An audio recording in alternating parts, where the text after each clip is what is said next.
അമ്മ വീണ്ടും വീണ്ടും നിന്നെ ബുദ്ധിമുട്ടിക്കല്ലേ. അമ്മ എനിക്കൊരു ബുദ്ധിമുട്ടാവോ?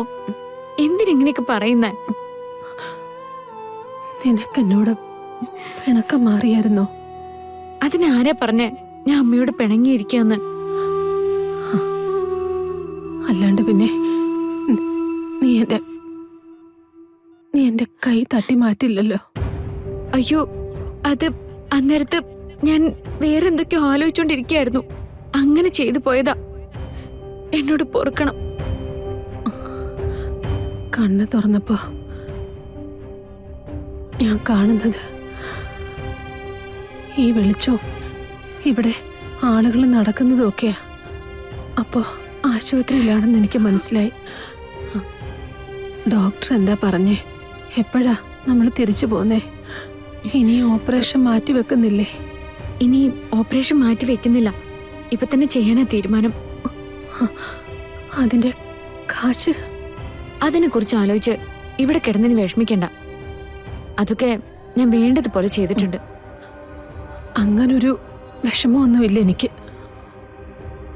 പണ്ടത്തെ പോലെ ആ ഒരു വെപ്രാളവും മനസ്സിലില്ല. എന്താന്നറിയോ, നല്ലൊരു കുടുംബത്തിലേക്കല്ലേ നീ ചെന്ന് കയറാൻ പോകുന്നത്. അതുകൊണ്ട് എന്നെ ദൈവം വിളിച്ചാലും നിന്നെ നോക്കാൻ ഇപ്പോ ആൾക്കാരൊക്കെ ഉണ്ടല്ലോ.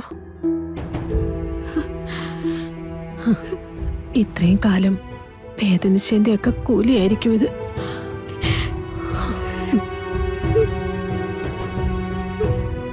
അതെ, നീ ജോലിക്ക് പോകുന്നു എന്ന് പറഞ്ഞപ്പോ തടസ്സം നിന്നതാ ഞാൻ.